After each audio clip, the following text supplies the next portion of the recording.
The following podcast is a presentation of Project Entertainment Network.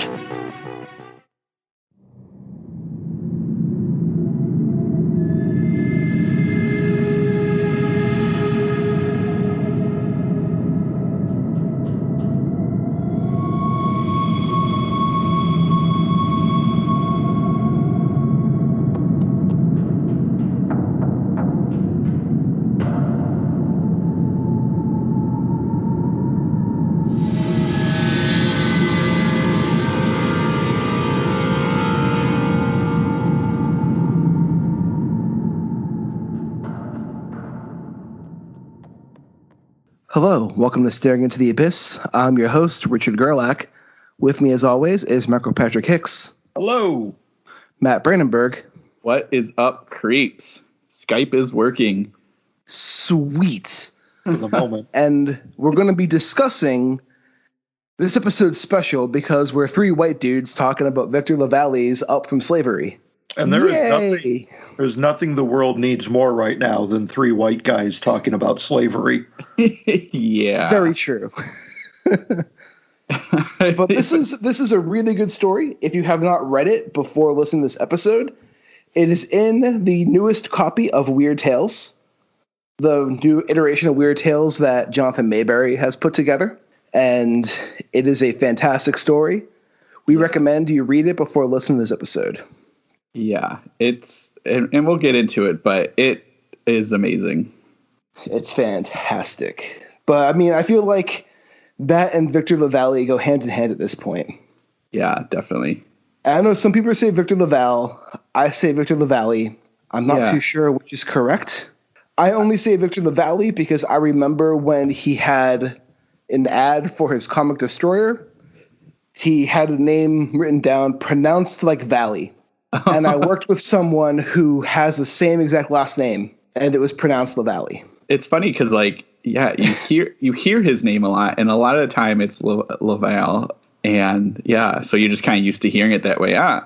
LaValle works. I'll try my best. It might be LaValle, but I'm assuming it's LaValle just because the person I worked with who had the same exact last name. Yeah, I always thought it was LaValle, but I have nothing to base it on. But before we dive into this fantastic story, why don't we talk about stuff that we consumed this last week? Okay. I read a book by... Good. I know, right? It's been forever since I actually talked about a fucking book on this podcast. Right? You mean you didn't just watch 27 movies? Maybe. I finished Malorie by Josh Malerman, which is a sequel to Bird Box. And have you guys read Bird Box? No. Yes. Did you see the movie at least, Mike? No. I didn't see the movie. I read the book.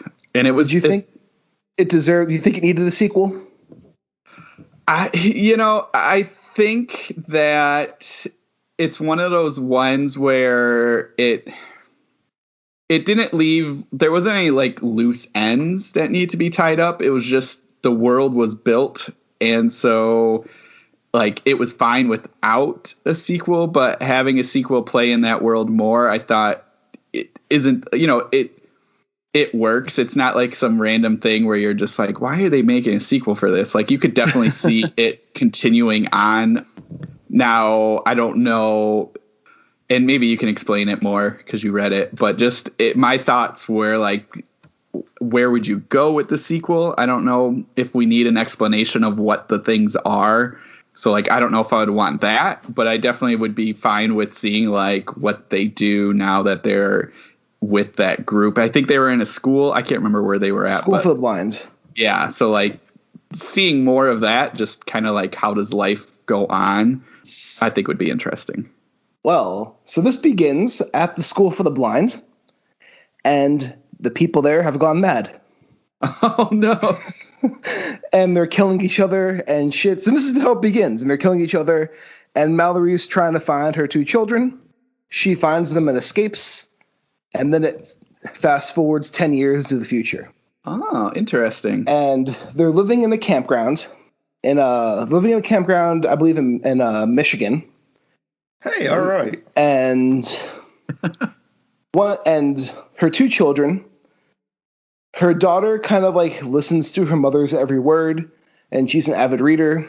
And her son is having some teenage rebellion. And he's like, what the fuck does my mom know anyway? And stuff like that. Because, he's a teenager. Yeah. And one day, a man comes to their campground claiming he's from the census. And Malorie refuses to let him in. But the two children want him to come in and want to talk to him. So he leaves, and he leaves papers behind. The two children pick up his papers, and they find that he's written down tons of other societies where people have been living together and surviving, and someone has even got a train put together that transports people safely and blindly, called the Train of the Blind. And Malorie gets the census papers, and she sees the names of her mother and father on these papers, and they're still alive. Nice. So Malorie goes on an adventure with her two kids to try to find her parents. Interesting. And okay. They encounter the train and lots of other stuff. So, is it good? It is really good. Okay, good. I read it in 2 days. I couldn't put it down. I don't like star ratings, but I use star ratings on Goodreads just because it needs them. Yeah, you kind of have to.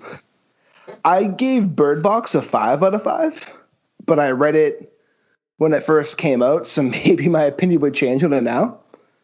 I gave Malorie a 4 out of 5. Still very good rating. Very good.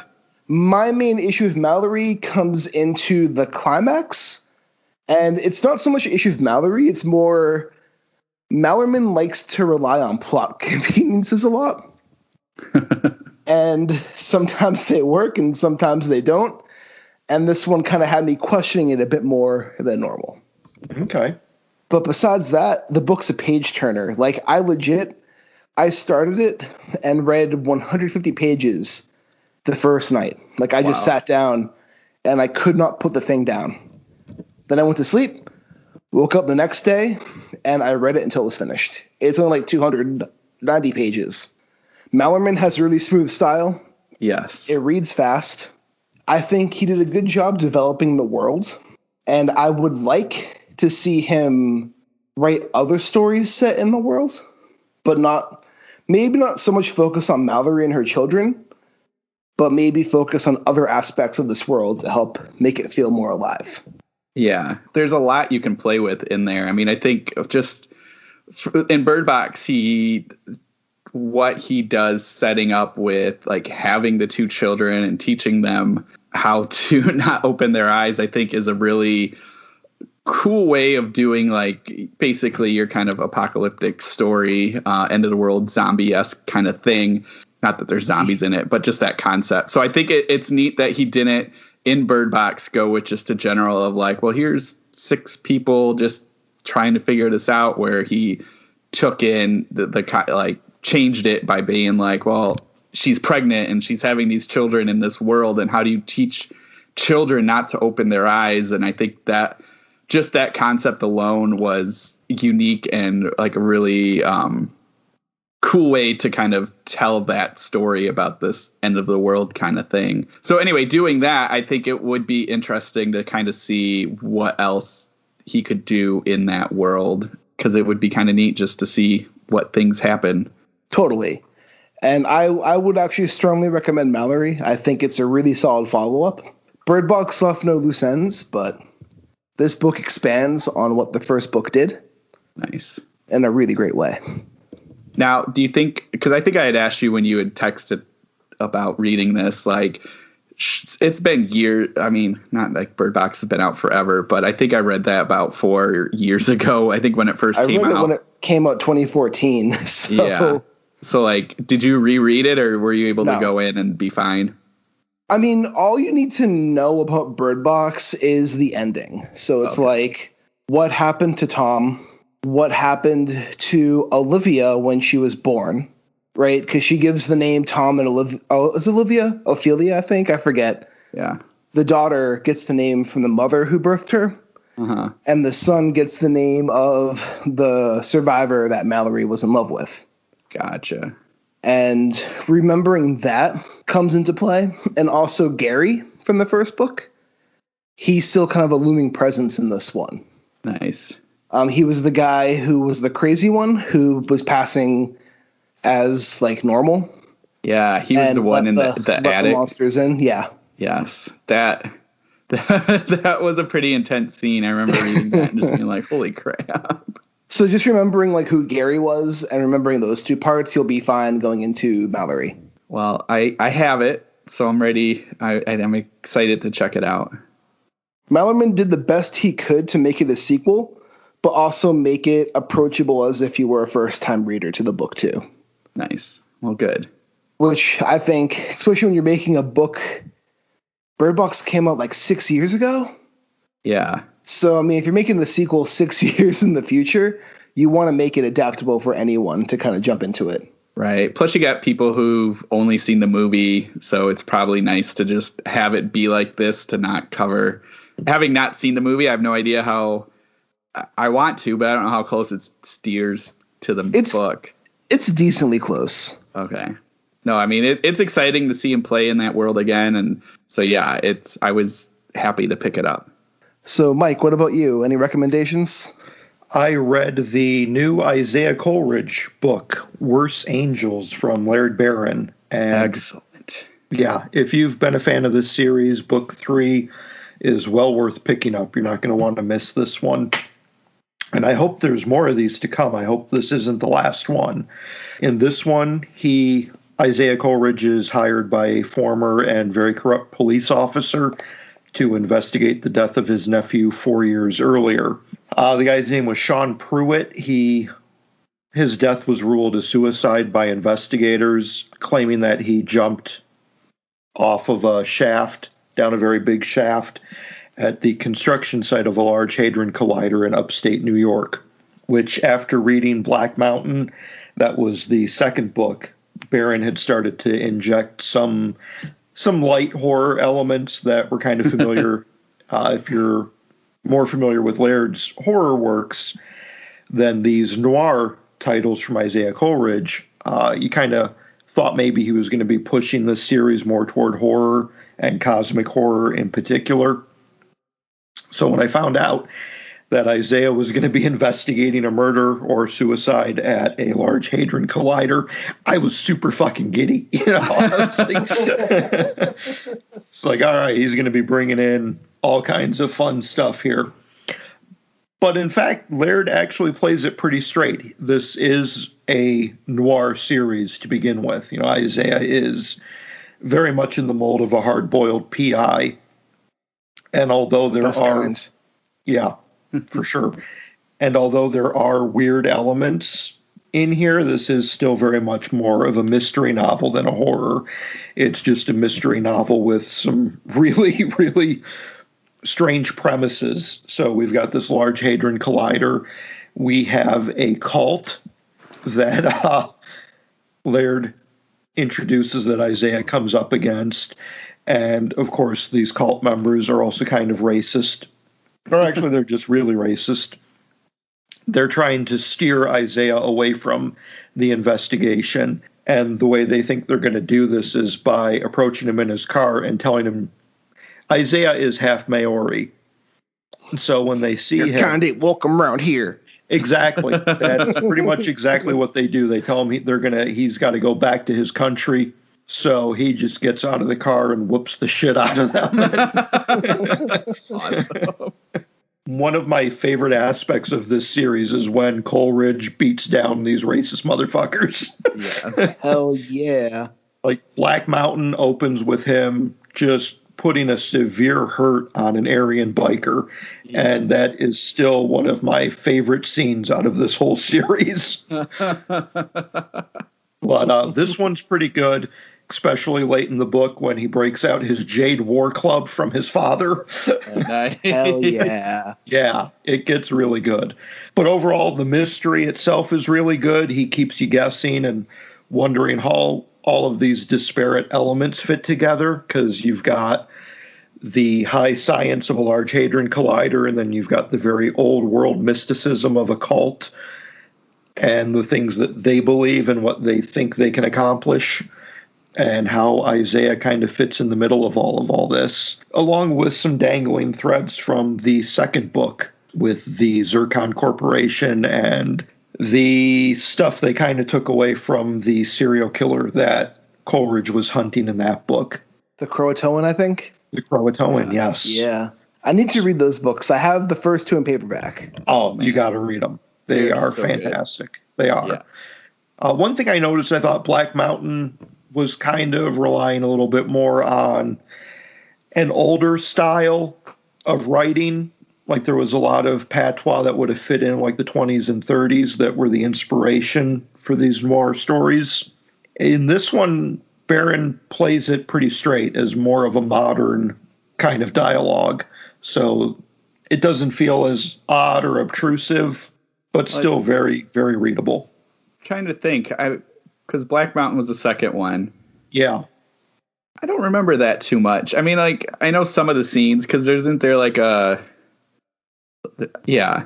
I'm trying to think if I remember that being in there, what that was. Maybe it's just me. There was some of the ways that Coleridge would talk.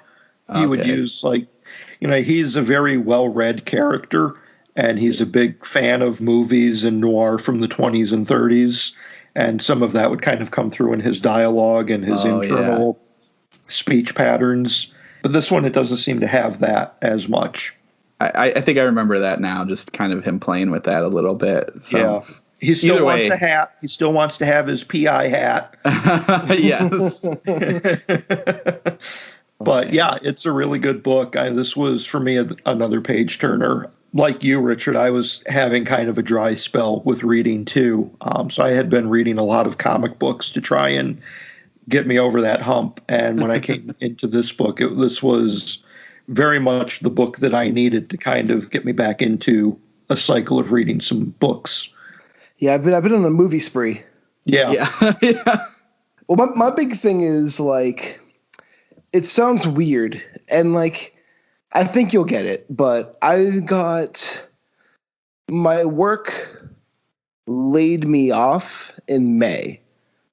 Right. But they were like, you're going to complete your contract. We're just not going to renew it. That's kind of like how it went. And then I signed like a letter of separation agreement, and I've been looking for work, but if I try to sit down and read, my anxiety just starts spiking, and my mind just goes elsewhere. Yeah. But if I turn a movie on, I can just shut my mind off and enjoy the movie. I like that. I've been reading, but I recently so this might not work totally for the horror crowd, but whatever. You know, like when I was much younger, and maybe you guys have read these too, but I don't know if you remember the Dragonlance books, like old yes. D&D. Yeah. So, you know, much younger, I at least read the Chronicles series, which was very much Lord of the Rings-esque. And anyway, recently I needed like a comfort, you know, like when you watch an old movie that you loved as a kid, and even now you're kind of like, yeah. And that's what, so I went and I picked up some of the at least the first two of the Dragonlance Chronicle books, and I'm reading the first one, and it's entertaining and it's fun, and you know it's a total comfort. It's just, I think what spurred it is when we did the Stephen King story, Children of the Corn, a couple weeks back, and I was reading the Dragonlance books right around then too, and I was like, oh man, that was like, you know, carefree days of being 10 or 11. So I jumped into one of those, but I'm not, that's not my recommendation for this week. That was just to go along with what you guys are saying. It's just like I needed something to just like shut my brain off for a while. Before your recommendation, Matt, what is everyone's comfort movie? Oh man, I know mine. Is a great question. Mine is Bill and Ted's Excellent Adventure. Yes. Oh, very nice. I just got that because I want to watch that and Bogus Journey before the new one comes out in a couple weeks. I know. Can we pick more than one comfort movie? Yeah. I mean, I have a couple others too, but Bill and Ted's Excellent Adventure is the first one that comes to mind.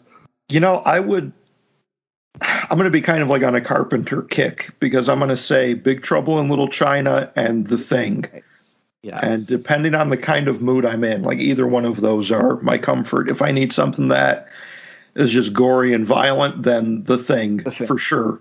If I'm like a really pissed off mood and just want to see people ripped apart, that's the movie I'm going for. But if I want something that's a little bit sillier, then yeah, Big Trouble in Little China all the way. Yeah, that one. Those are both great movies. Oh, I love Big them. Trouble. Yes, that one that sends me back to like, oh man, I don't know if I will always think around Christmas time because like you have Christmas break between school. And I don't know why or how, but TNT for a long time during those two breaks would always play like Big Trouble in Little China. And so that is tied into my brain for Christmas time and or comfort time. It's just like, let's watch some Kurt Russell play in his best John Wayne impression. Yeah, his best John Wayne impression. Oh, man. But yeah, I would say Halloween is definitely a comfort movie. Yeah, Halloween's one for me too. Like I can put that on any time and watch it. The Phantasm movies, any of those, for sure. Yes. I'm trying to like even Ghostbusters is a great comfort. Oh yeah, Ghostbusters for sure. Phantasm, those movies are tons of fun. Man, it's so weird to like watch it at different times because I remember watching them all. I think it was just the first three, like the fourth one hadn't come out, and watching them repeatedly, and then rewatching the first one again somewhat recently and realizing how weird and bizarre it is. Like, and how they make no sense at all. Yeah, it's just so weird and dreamy. Where I was like so excited to watch it. I think it was J.J. Abrams. He did the like I don't want to say recut, but remastered Blu-ray. Yeah, the restoration of it. Yeah. And so I was like, oh, I can't wait, and watching it and being like, man, none of this makes sense. It's still amazing, but I'm like, there's not like a real, I don't know. You don't get all of the answers. But yes, definitely comfort. Now that we've done that, Matt, what is your recommendation? Yeah. So real quick, because I know we talked a bit about it last week, and I think we're going to have a podcast about it, but I finished Blood and Brimstone, The Fearing. And I loved it. I know it's interesting. And again, we can go deeper details later, but just, it's interesting because I did not want to spend much time with Jacoby or Tam because I just did not like them. But in this book, like I actually felt more for Tam, and I understood where she was coming from. Just because, like, if you're facing your fears and this end of the world kind of thing, it's definitely gotta be way easier to just let somebody else think. And if they have the plan, sticking with that person no matter what, because, you just don't know what you'll do otherwise. So I totally was, John Taft he killed it by giving us something where I was like, man, I actually kind of am on board with Tam. And I like Jacoby. I think he also did a good job with just giving us some interesting thoughts on Jacoby. But I hated Jacoby, but this was actually kind of a fun read for hating him as much as I did in the last two books. I was surprised I enjoyed this one as much as I did. Yeah, so I'll save more of the discussion because I think we're going to do something special with that soon, so I'll let that be. But my deeper one is tying with Malorie, Nightworms. They did their recent box, and it came with Malorie and then Stephen Graham Jones' Night of the Mannequins, which... Oh, I really want to read Night of the Mannequins. Oh, that's my next read right there. God. It is brilliant. I devoured that book. It's awesome because of just the way he, like, if you follow him on Twitter, listen to podcasts with him, he likes slashers a lot. Yeah. And this is it's totally a slasher, but it's not like obviously it's not your typical slasher, but it's not even, I don't know. It's just this completely different because you're in the mind of the person doing it, and you are completely talking again about The Fearing. You're completely understanding, as crazy as his plan is, this kid's plan is, it totally makes sense what he's thinking. So like the basic concept is it's these high school kids. You're in the mind of, I think it's Taylor or I'm a Stewart. Anyway, Skylar, I think. I don't know. It's his name. Some fucking kid. Some kid. Sawyer. His name is Sawyer. You're in the mind of Sawyer. And they are, and he's frantic. He's like, he's on a medication. You don't get what it is, and it's literally just like a line or two that he didn't take his meds the last couple of days. And again, just showing the genius of what Stephen Graham Jones can do. But anyway, they are going. One of their friends in this group works at a movie theater, and they had snuck in. They got caught, got the girl in trouble. So now it's like all the stuff. So their plan is they have this mannequin that they loved from a couple years back that they used to take and do all these weird things. Not like like they would stick it in people's yards and stuff like that. Get your minds out of the gutter. And they dressed this mannequin up in the movie theater. He's got a ticket and everything. And they think this is going to be really hilarious because this manager that got their friend in trouble is going through and checking everyone's ticket. And they're like, oh, just wait. He's going to check this mannequin's ticket and freak out. Anyway, the movie ends and the mannequin gets up and walks away. And so Sawyer is like, no one else saw it. And he's just like, this is insane. This mannequin's around. And then one of their other friends dies. There's like a truck crashes into it. Sawyer's mind, he thinks it's the mannequin, is pissed because they've ignored it the last couple of years and now is attacking. So his plan is to save he's like, well, I care about my friends, but I'm being altruistic and thinking about my friends' families. So my best idea is to kill all the friends. If I kill the friends, Manny the mannequin won't kill the whole families and the families will be happier.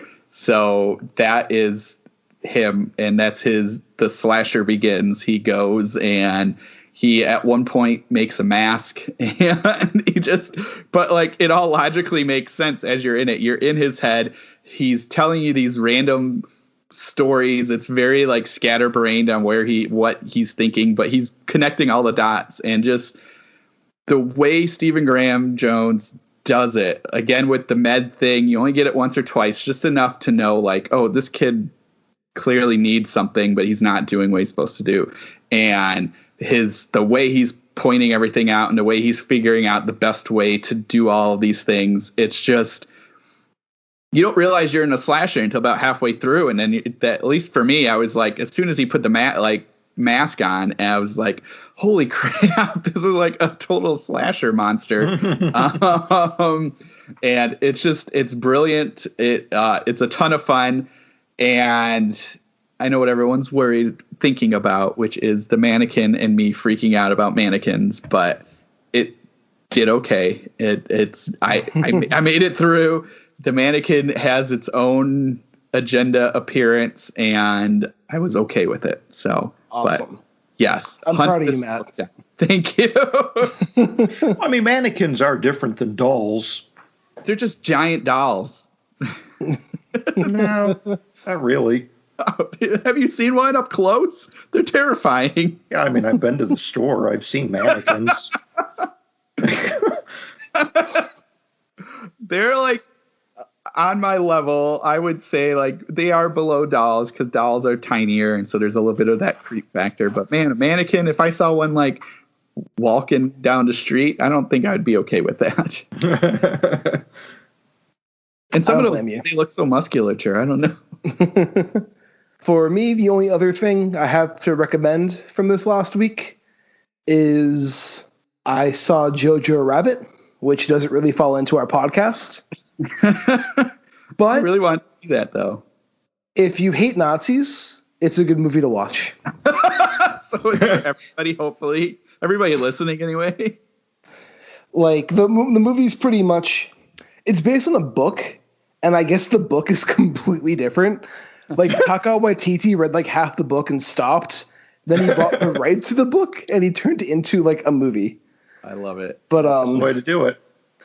because like the book it's a lot more darker and more serious. The movie's more kind of comical, but the movie's about a kid named Jojo, and he is 100% in Hitler Youth. Like he's a 10-year-old Nazi.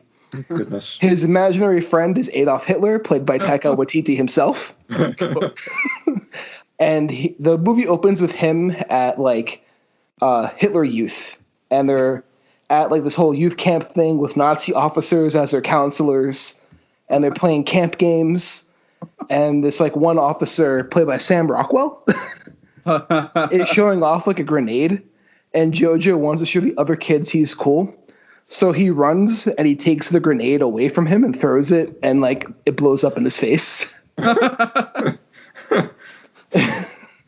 And the movie's pretty much like his father is away at the war, and he's living with his mother, played by Scarlett Johansson. And Rebel Wilson's also in the movie. She's pretty funny too. And the movie's pretty much he's this kid who's fully indoctrinated into like fascist ideology, and he finds out that his mother is hiding a Jewish girl in their crawl space. And the movie begins like him kind of getting over his fascist ideals the more he gets to know this Jewish girl. Nice. And it's like part Wes Anderson comedy, part World War II movie.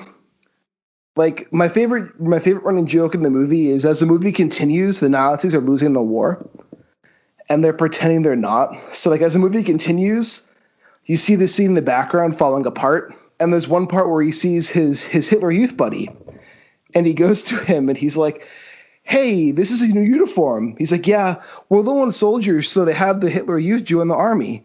And he's just like, "But uniform, it looks like it's made of paper." And the kid's like, "Yeah, it's paper-like material developed by our top scientists." Oh man. And like it is ridiculous and it is funny. Bring tissues if you go see it. It gets pretty sad at points because it is a World War II movie. Yeah. And it is all around. I think Taika Waititi is probably one of the best working comedy directors. Oh yeah.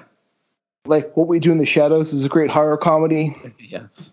Thor Ragnarok saved the Thor franchise. Yes. And now Jojo Rabbit, and he's doing a soccer comedy next. Then the Thor movie after that. Yes. So the dude has quite the resume.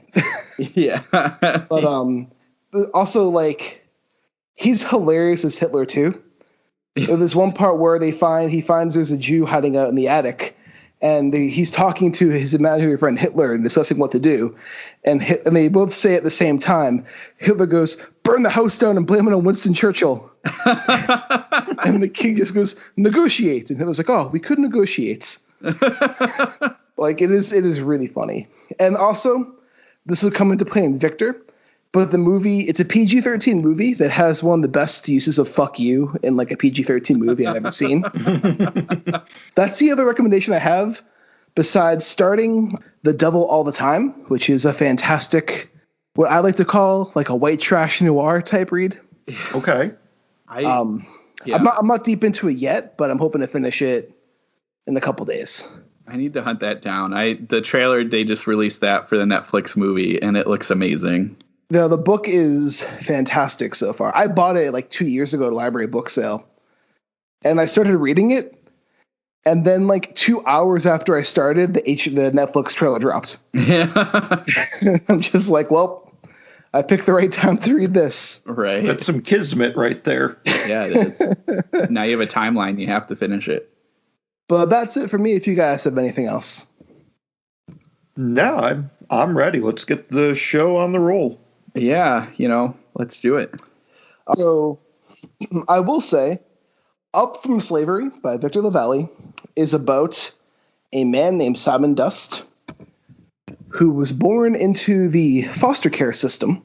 He never knew his birth parents, and he finds out his birth father has died, and he's in charge of trying to sell the estate. So he spends his days working as a book editor, going back and forth between his home in Syracuse, and slowly learning about his father's mysterious and dark past.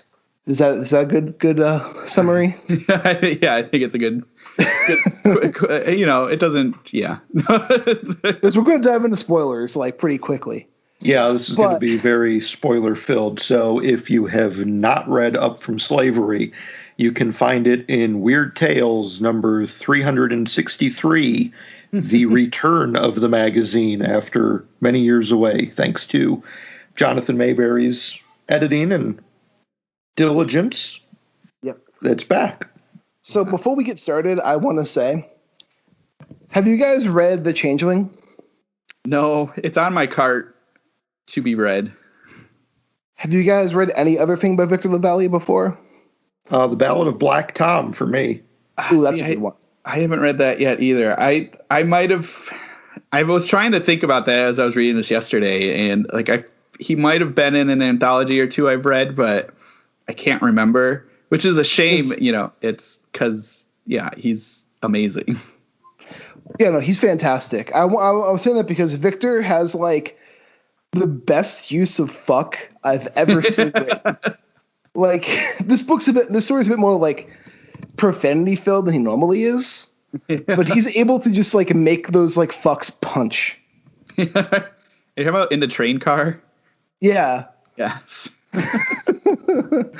I remember when I was listening to The Changeling on audiobook, and Victor narrates that.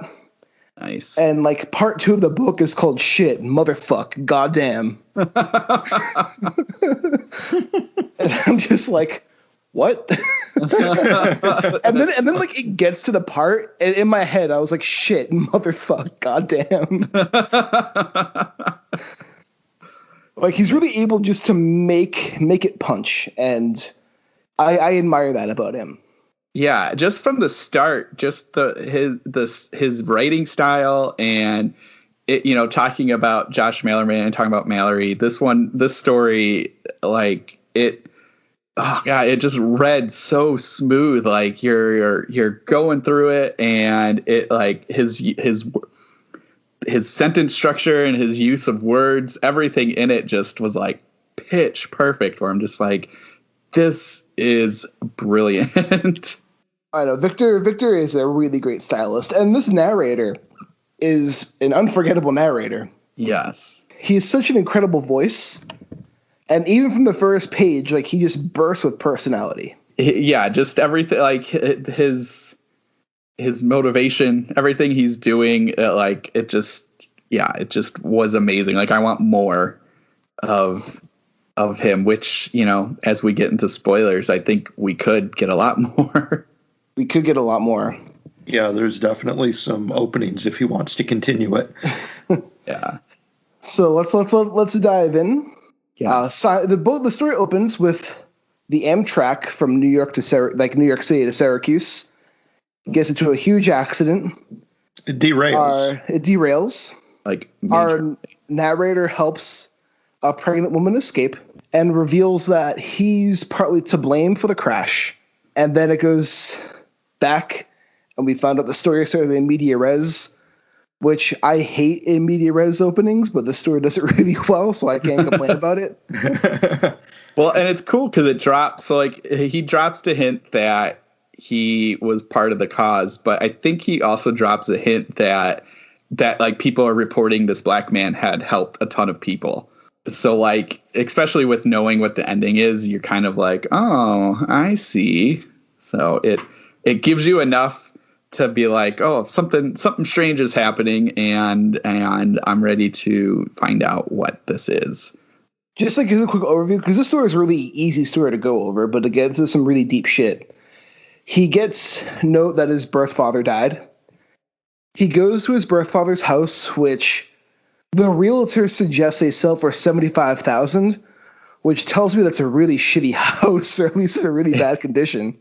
Well, you kind of get that, again, going into his because there's just shit piled up all over the place. Well, and even just the town, like talking about the town has been like cut, the line has been cut, and it's just floating off, and it like all the streets are just beat up and bad, and this is like a forgotten, lost town. And I haven't been to Syracuse, so I don't know.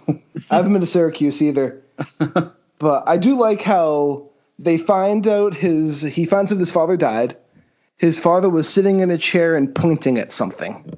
Yes. It's a nice creepy visual. Yes. And do we find out? So this is okay. So it's this this story is dripping with H.P. Lovecraft. Yes. Yeah, it is a Lovecraftian horror story. And you don't get it right away, but you start getting it halfway through. But my question is, right, so we've talked about this before, I think, a while ago, where I have not actually read very much. I think I've read one collection of H.P. Lovecraft stories. So, like, a lot of the mythos, like, I only know tangentially either through that or just through other media.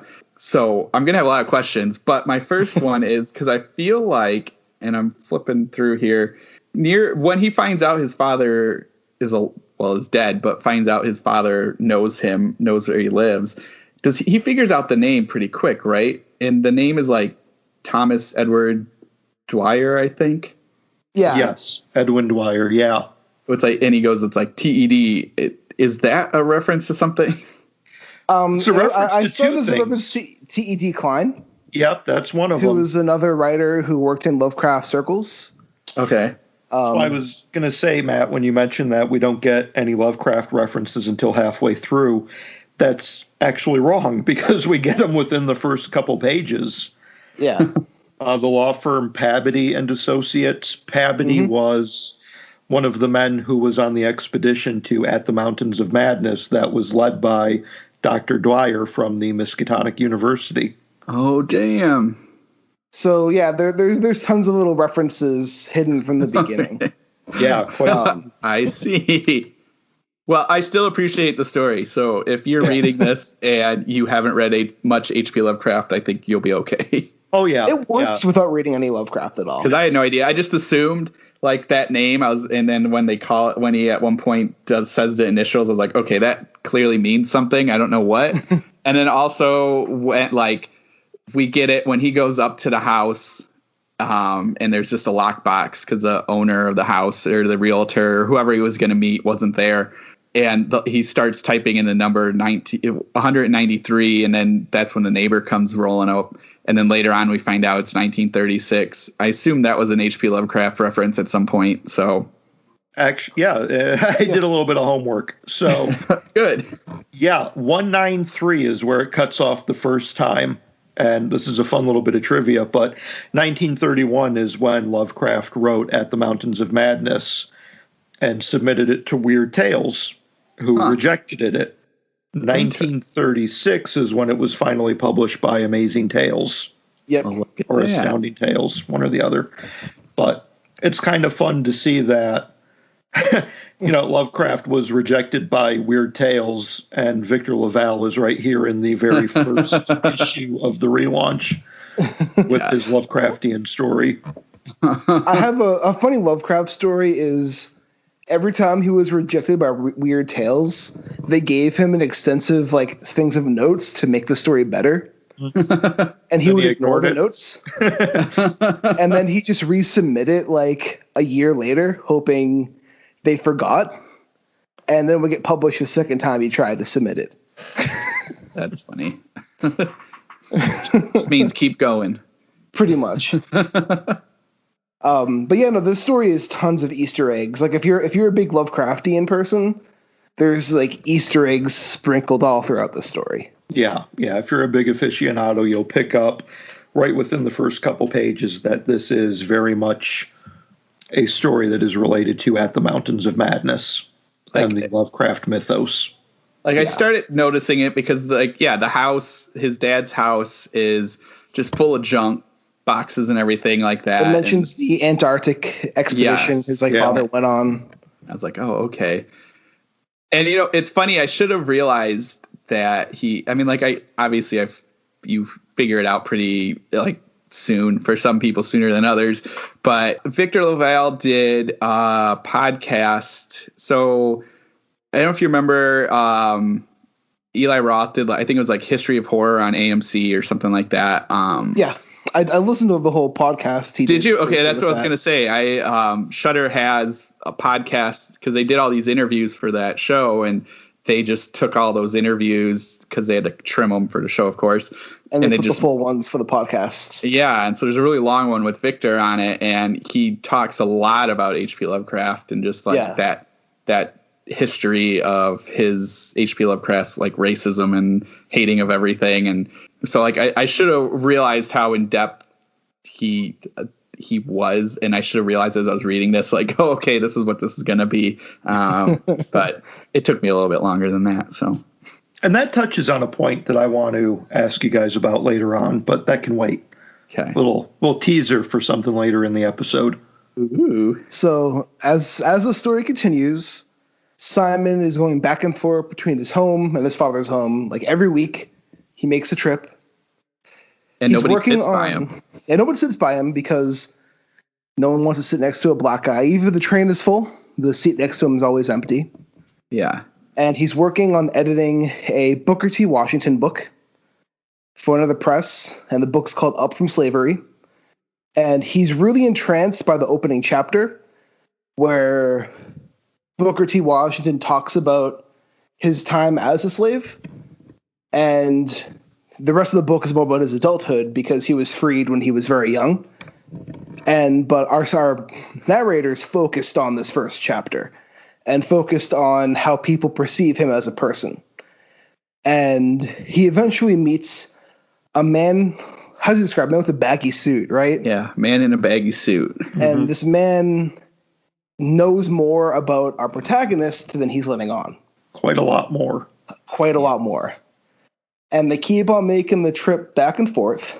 And eventually, the man in the baggy suit drugs our narrator. Does he? Kind of. I was he gives him sure. a drink. I don't know if it was a drug. It wasn't a drug, but he does something. Because they. Oh, you just want to be coy for people who haven't read this yet. Because they pretty quick, the man in the baggy suit sits next to him, or like a couple of times, and the man's and reading they're a book each time. Yeah, and they like it. Eventually, they're like, well, let's talk. Like, I know your father. We need to talk. So let's go sit down and eat. And then the man in the baggy suit like pauses time, sort of, and that's when you start. Share. He's a what? He pulls a share. Oh, he pulls a share. Yes. Yeah, I love it. But yeah, that's when he and I love like just the way he acts. He's very much like, well, you're gonna have a bunch of boring questions for me, but we're not gonna have time for those. So ask me the good ones, and then every time he's like, "What's your name?" That's a boring question. Yeah. So then it gets. How do you know my name? Doo-doo. Next. Yeah. And then that's when it gets. Then he pauses the time, and then that's when they start going down, and it's where where Victor LaValle does like a great, because he's telling a couple stories within this story, and the man's literally the first thing the man says is like, you're a slave, and that's when our narrator kind of is like, what are you talking about? And then that's like it's one of those like where the guy in the baggy suit is totally on a different level, and maybe he doesn't, like, you could go either way. Maybe he doesn't see like what he's saying is as a slave is like a whole different thing, and he's not even thinking about the color of the skin, or he is, and he's just doing it to just really mess with the narrator. But either way, he's kind of doing both. Yeah, and because he makes a comment saying it's funny that you should choose this skin to portray yourself as. Yes, that's right. Which again plays into later on, but you get some hints, and then I think this is when he names him, where he's like, well, names the narrator, and he's like, well, you're a Shoggoth, and that's when he's like, what are you talking about? Yeah, he's like, what the fuck's a Shoggoth? Yeah. And then that's where it gets really Lovecraftian, because if you hadn't picked up on it already being Lovecraftian, there's your big cue. that's your big cue. Because in At the Mountains of Madness, when they're in like the Lost City, right?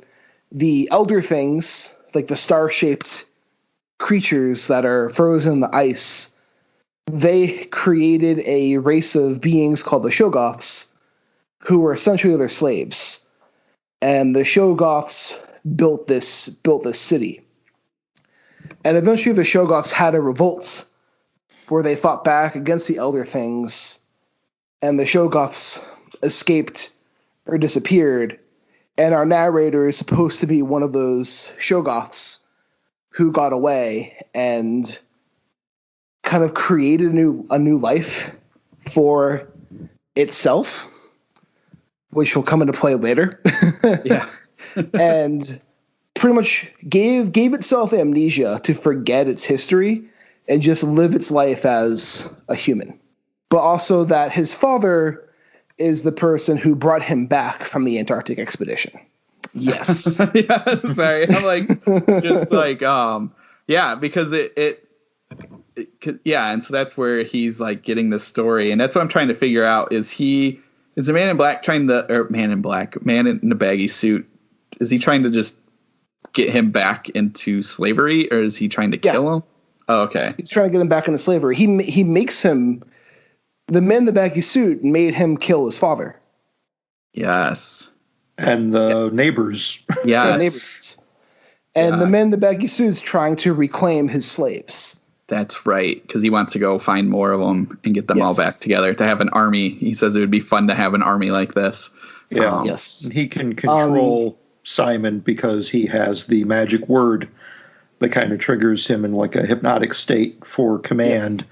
Tekalili. Tekalili.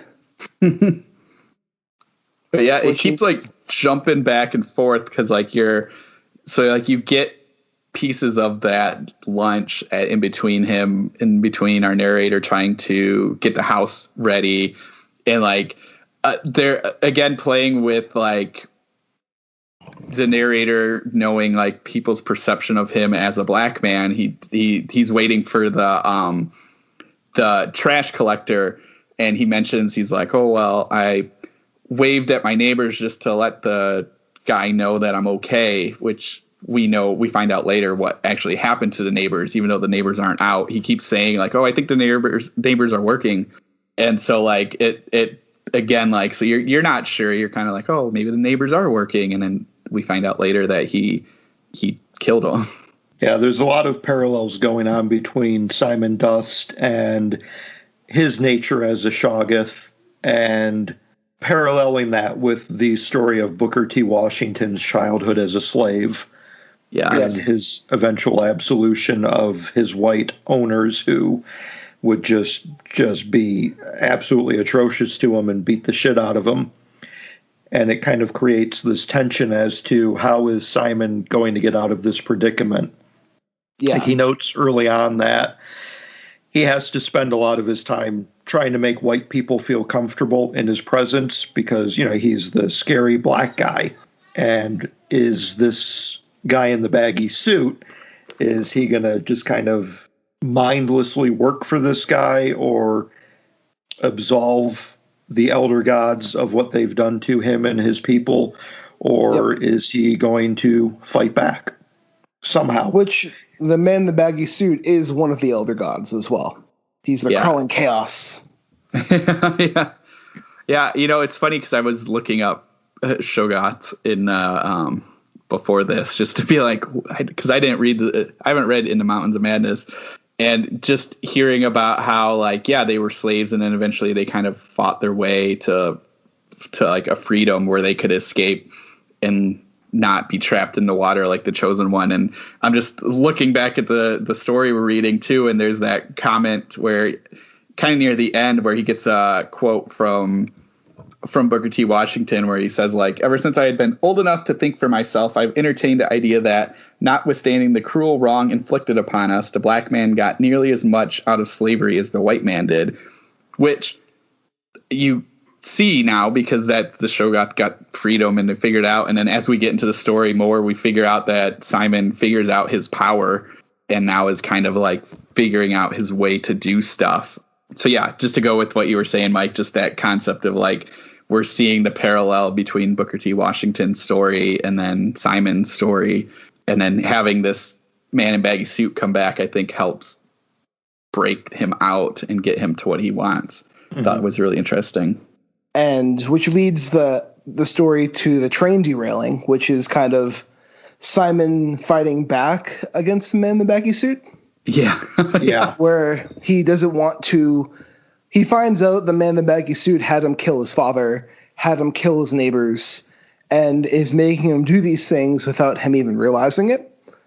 And him helping derail the train is like his big fuck you to his would-be master. Yeah, they get in a fight. It's crazy. Like so after the lunch and after all this stuff, he's back on the train, I think, to do final signings or whatever to the house, and man in a baggy suit sits down next to him, shows him this book, and then Simon just like breaks the man's head in two. And the guy's just like, can you fix this for me?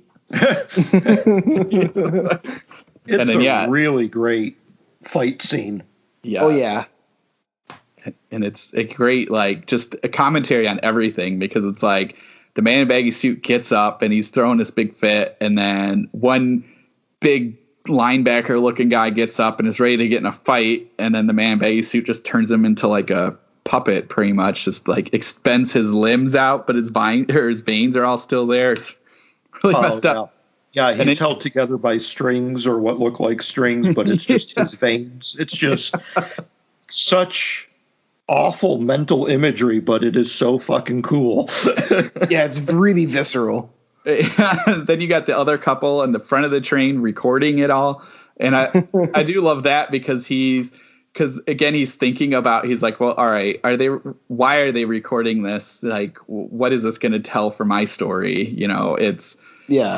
And again, that's a dual story, because near the end, he's like, well, they captured me as this being, but then they also captured me as this black man on video, and what does this look like? So I thought that was interesting, and I just love that he's like figuring out his powers, and there's that scene where he's in a bathroom and he's changing in the mirror, and then he's remembering the Play-Doh as a kid and changing the Play-Doh into all sorts of different things. He goes to look down at his hands, but his hands are no longer hands. Yeah. LaValle doesn't tell us what is there, but if you know your Lovecraft, you can probably piece it together that he's got some tentacles now. Yeah. Or like some, like, the Shoggoths are weird because they're kind of like eyeballs that are kind of surrounded in like this like amorphous goo type thing that like stretches out and shit. He's like Play-Doh. Yeah. He can reshape himself however he sees fit. Yeah, so he ends up creating 5 more duplicates of himself to fight the man in the baggy suit. Which surprised him. There's actually, I was just flipping through and it's funny because there are a lot of like bits of humor in this, and there's a part where Simon's like, why are you wearing your suit so baggy? Why don't you get it tailored? And the guy's like, oh, it's just an illusion. But then he still is like checking his suit out like, oh, maybe I should change it. So I was like, that's amazing. Well, I like too that, the man in the baggy suit has that control word that kind of sets off Simon and triggers him to being a slave. Yeah. So when Simon, during the big climax, creates these duplicates of himself, he makes sure that their ears are all gone. Yeah. So that when the man in the baggy suit tries to say "Tekali-lee," no one can hear him. So the guy's wondering why the word becomes useless. Yeah. Yeah, I love that, because that's like the surprise is not only did he make 5 of himself, but they all have no ears, so they can't hear him saying anything, and they can just rip the fucker apart. It was such a great like climactic fight scene. Yeah, that whole end sequence is just fantastic, from the guy being dismembered and still being alive as he's held together by his veins. Yes. Yep. And then you get this kind of like this giant thing climax. It's great. Yeah, it's just an awesome scene, and I'm trying to figure out like, it's the fight that actually causes the train to doesn't that like the fight causes the so they're fighting. Yeah, the fight causes the train to derail. Right. Yes. And then that's when like that's when you caught back up to the front or the beginning of the story, and you realize like, oh, he made himself as the pregnant woman, and he made himself as a dog and an old man and a couple, and so it's just like all of them, which is just genius. And like, again, that plays with that like growing into more stuff. And he retains his black identity, like even down to the dog. The dog is black. So he could be anything, this Shoggoth, but he is at his core a black man or a black woman. He still maintains that inherent blackness. Yes. And he even like the dual story of like, or the way he mirrors the beginning about like, well, being like, if the black man, people kind of avoid you. And then he also says, well, I'm now as a pregnant woman, people don't pay attention to me as I travel, which I thought was an interesting kind of like story about the two of them and what people think. And just the fact then he's going south. He's going as far south as he can go. Yeah. Well, he's no longer Simon anymore. He says, like, I am no longer Simon. I'll miss him.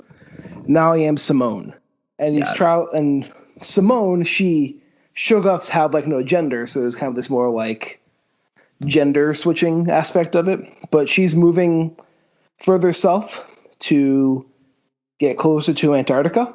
And I do like how he ends the story too, with the writing, "My name is Simone. I was once a slave. I will never be one again." Mm-hmm. Yeah. And and it ends kind of like with that, and then he knows that the man in the baggy suit's still alive, and he knows that there's other ones out there, but he's ready to get all of his people and ready to fight them. And I think that's a really cool. And rise its people up from slavery. Yes. Which is just, So it was such an awesome story. It's one thing I like about modern Lovecraftian takes is a lot of people are still keeping stories like true in the Lovecraft fashion, but are really fighting back hard against like Lovecraft's racism. Yes. And Lovecraft's xenophobia and trying to recontextualize it. Because even Victor, like in interviews I've read and listened to with Victor, he started reading Lovecraft when he was like in middle school. And he didn't realize how racist Lovecraft was until he was an adult. Mm-hmm. Yeah. And he realized like these stories are about him and his people being like the negative influence on society. So when he writes in like Lovecraft's Playground, he's trying to recontextualize it to kind of show how racist Lovecraft was, still show respect to Lovecraft because Lovecraft was a big influence on him, but also just recontextualize it for modern day and to bring a bigger discussion about Lovecraft's racism and xenophobia. Well, and I think too, like it's such a vast playground to play in. I mean, H.P. Lovecraft created so much stuff that you could play with that it's cool to be able to take that and then do everything you were saying is just to be like, hey, look, we can take these toys and we can make them a lot better and make them not be used for racist things. Make them more interesting. Yes. Yeah, it's a very rich sandbox, but there is a lot of history that needs to be reckoned with in the process. A lot of reclamation that needs to be done.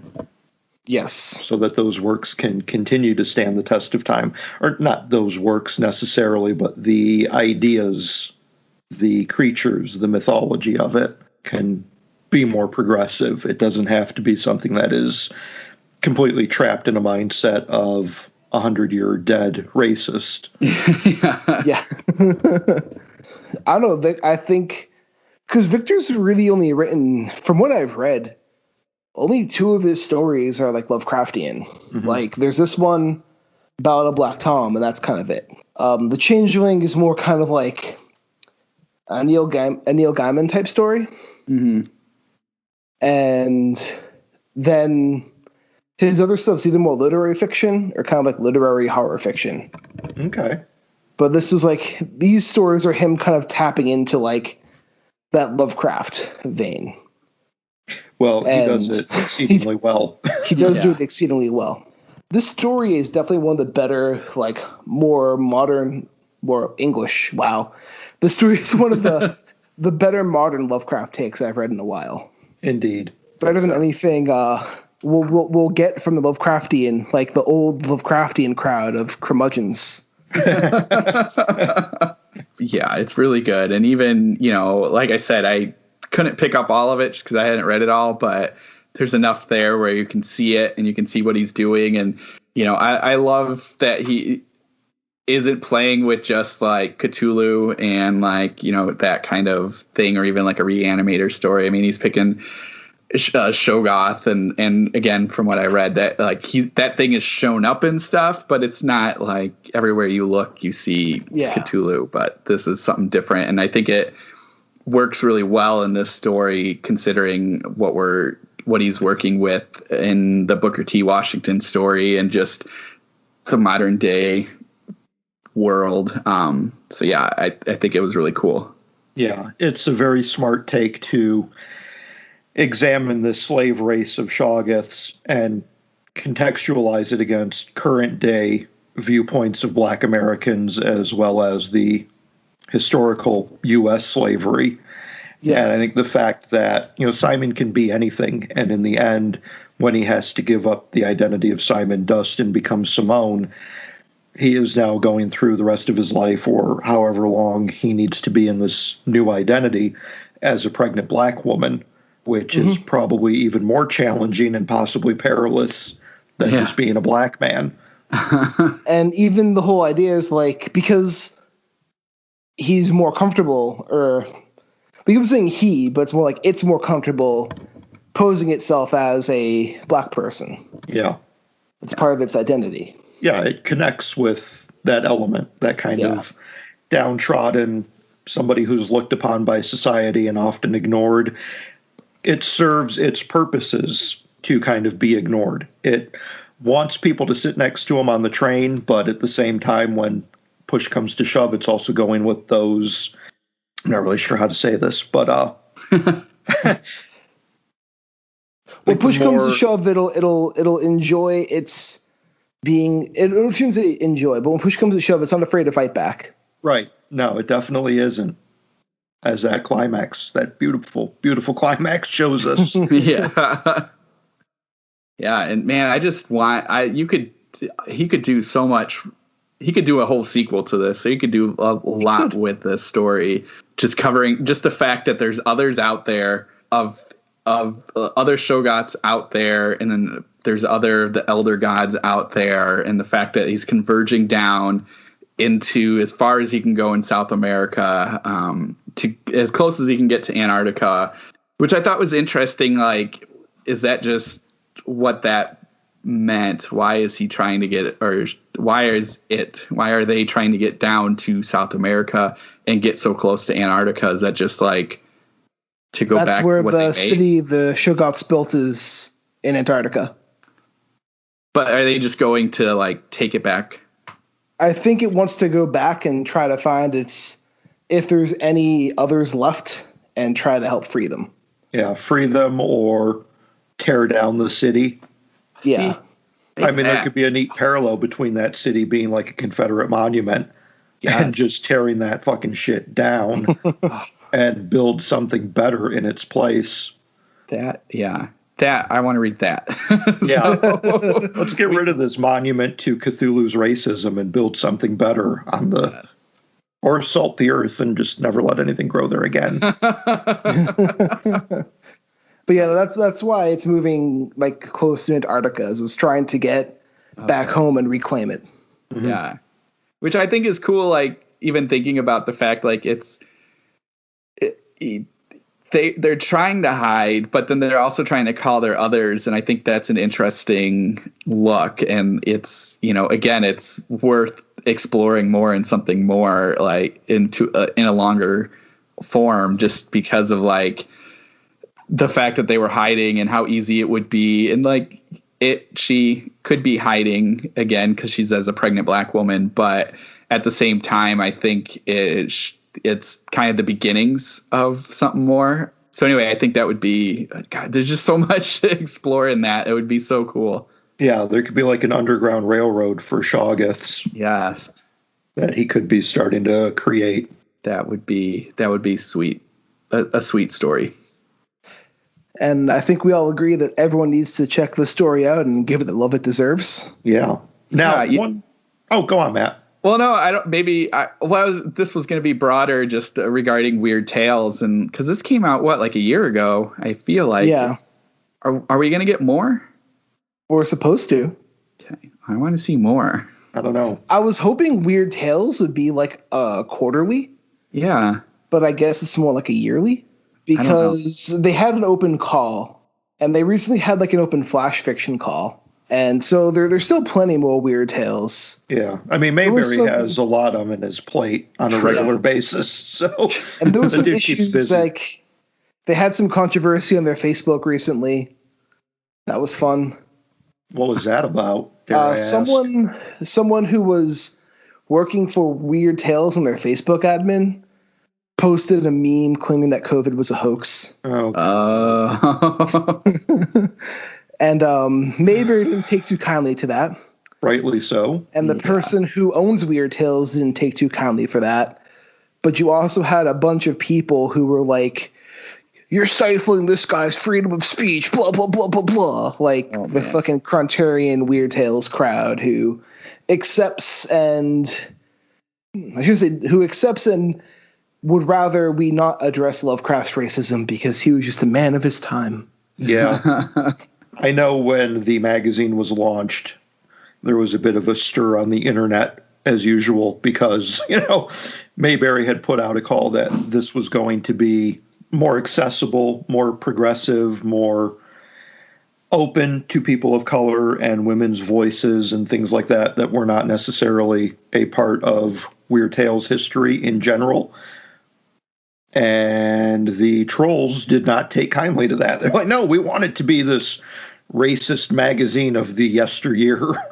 Yeah, the Robert M. Price crowd really got angry about that. Yeah, what a shocker. But that actually kind of brings me to the question that I had for you guys. In the introduction from the editor, the magazine editor, Marvin Kaye, he writes that he thinks that LaValle's story is one that would have been championed by H.P. Lovecraft. And I'm kind of thinking no. I'm curious what your guys' thoughts on that. I'm thinking yes, but the reason why I'm thinking yes is I'm trying to word this in a way to make it sound like, so I have done a lot of Lovecraft research. Like when I was in college, I had discovered Lovecraft in high school, and my English teacher had us choose a story for us to do like a research paper on. And I chose a Lovecraft story. This is like 2007. And I began doing research where I then discovered S.T. Joshi, who back in 2007 was viewed in a much different light than he is today. I should say that.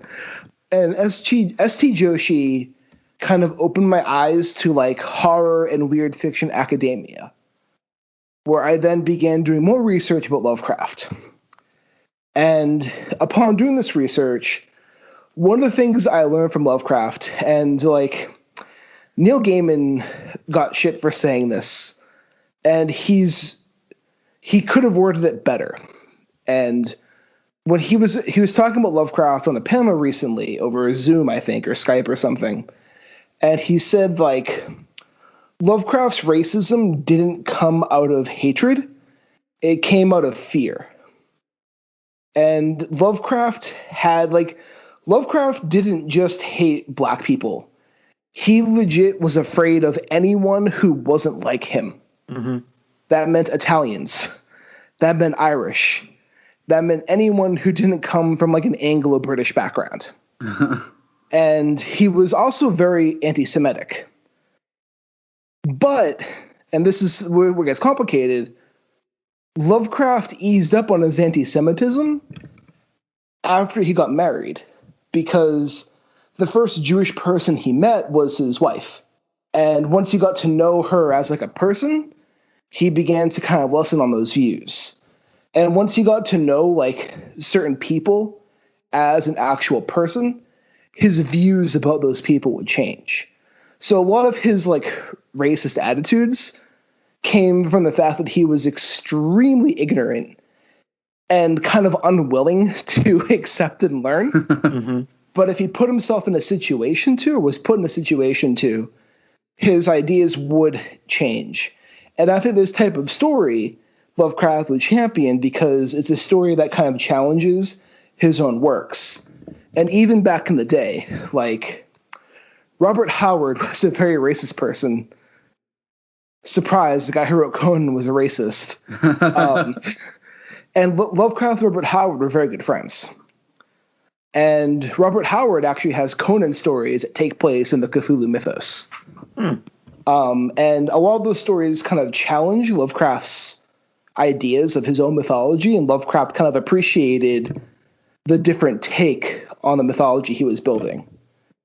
Same with like Clark Ashton Smith and many other people. And even going into Lovecraft's anti-Semitism, one of the first people, well, do you know who Lovecraft mentored who became a really big horror writer?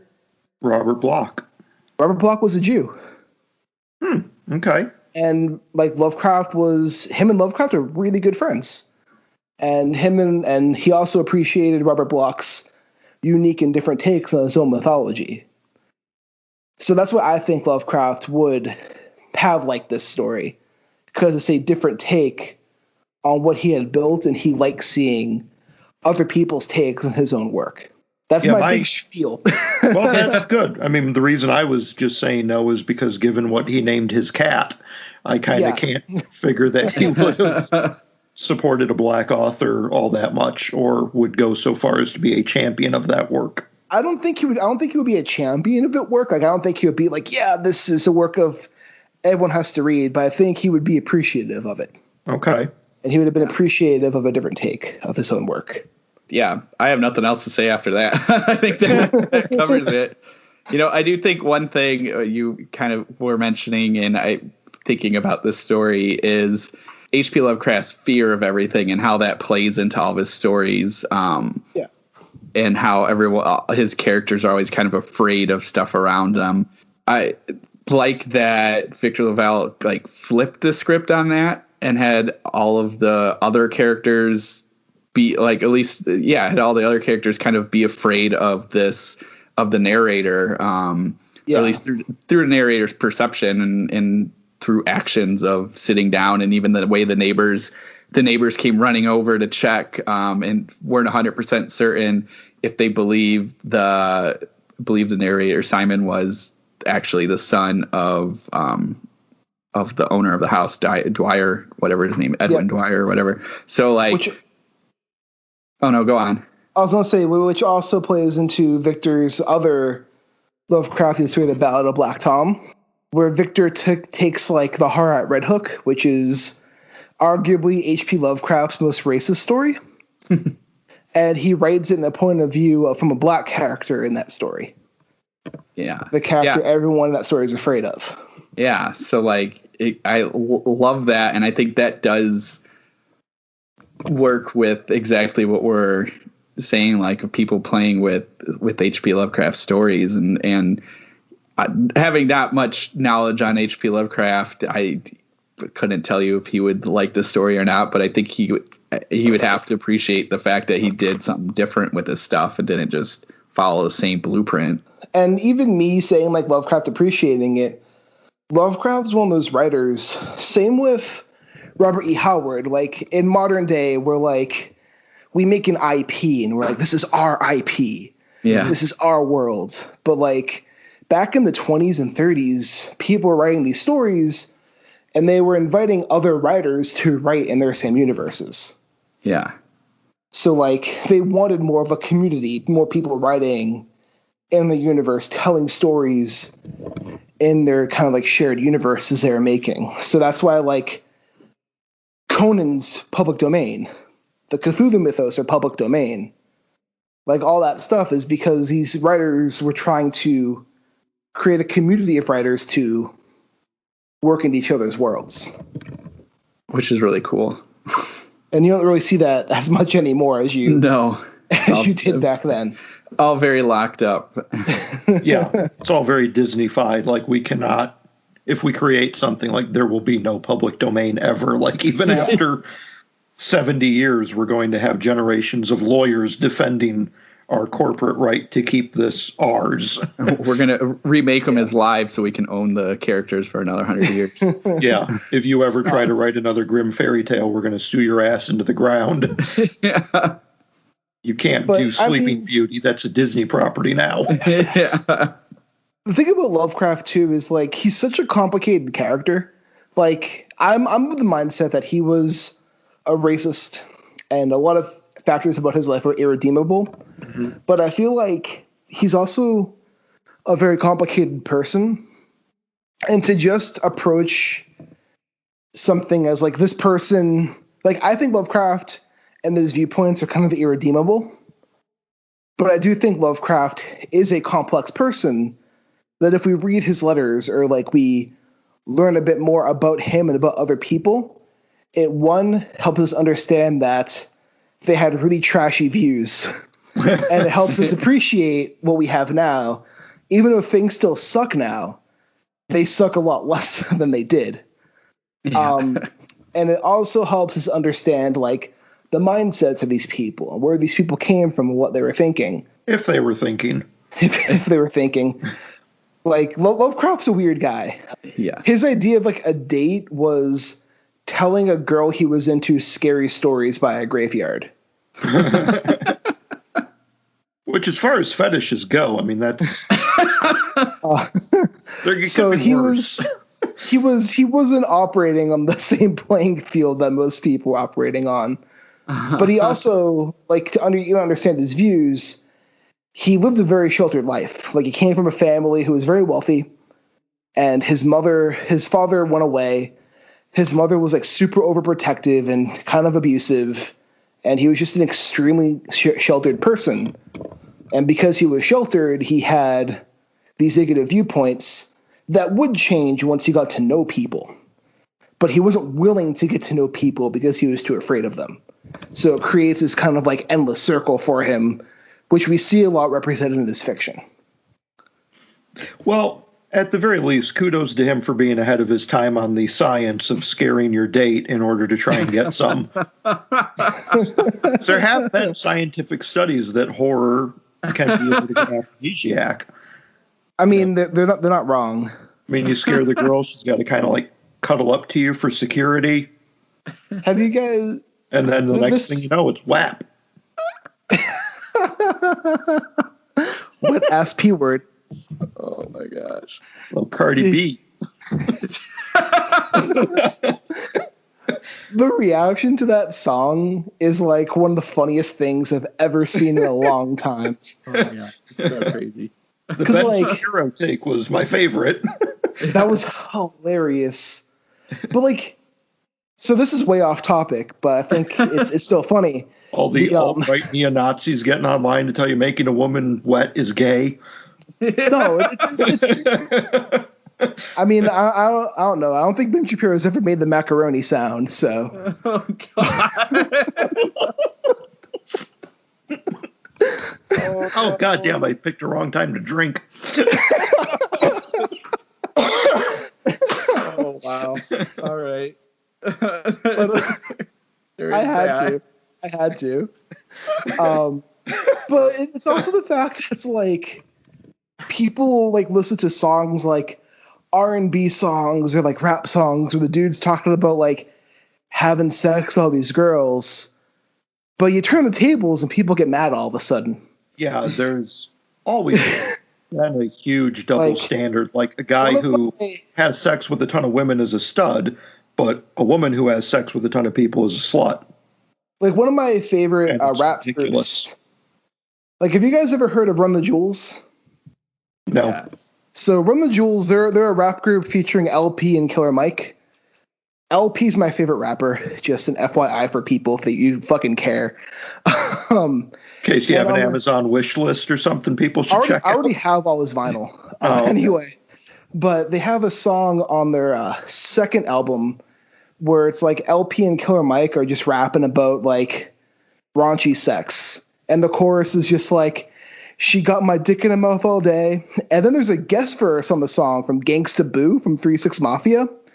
And she just has the raunchiest like sex rap verse you'll ever hear. Like it's more raunchy than WAP. And then she changes the chorus to he's got my clit in his mouth all day. And that's how the song ends.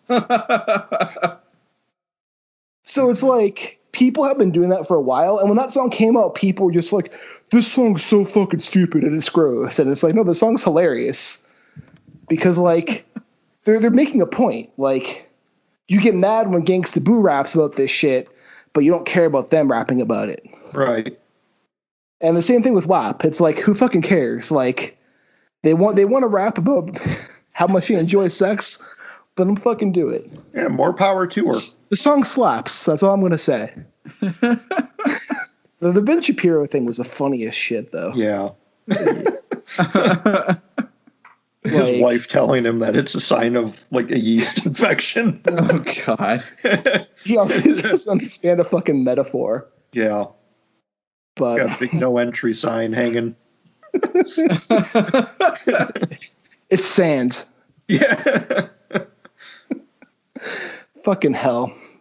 Well, we successfully went from H.P. Lovecraft to Cardi B, so I'm pretty proud of us now. That was impressive. You're welcome. You're welcome. We're going to continue our weird journey next week with some David Peake.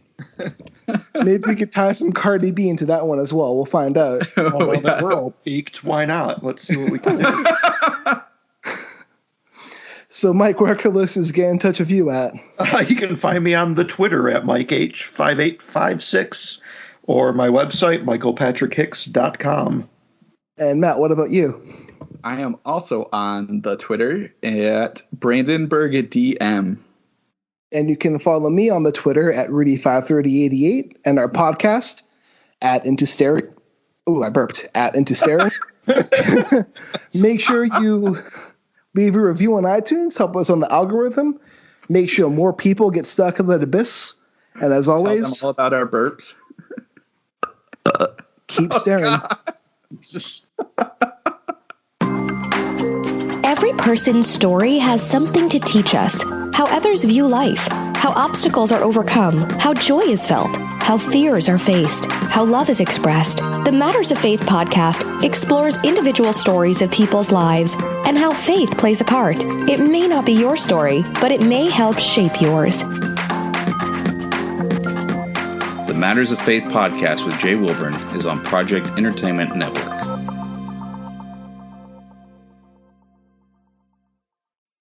This has been a presentation of the Project Entertainment Network.